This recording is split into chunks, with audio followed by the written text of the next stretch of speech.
And tunay ngang sa bibig nahuhuli ang isda. Sa depensa na mismo nang galing, dapat daw i-allow ang mga tanong na misleading. This clearly shows their strategy for the entire process of the impeachment trial.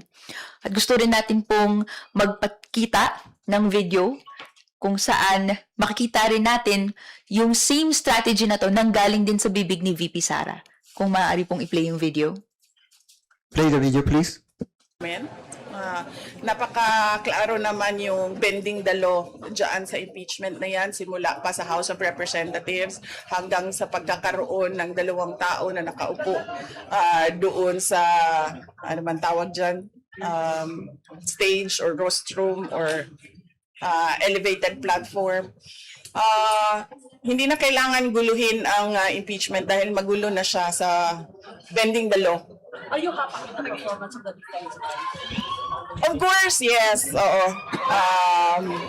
Nagpapasalamat lang talaga ako dahil merong mga abogado na tinanggap ang aking kaso at they are diligent and passionate enough to defend me. At kung maaalala natin, meron din pong statement si VP Sara using the Office of the Vice President, seal and logo, on the day 4 of the impeachment trial kung saan sinabi niya na quote-unquote, the complaint is not supported by evidence. Hindi na po nakakagulat na estratehiya ito noon hanggang ngayon. What can we expect from a defense panel whose client apparently does not recognize the institutional process being afforded to her? Quote-unquote, bending the law raw ang ginagawa sa impeachment court ng Senado.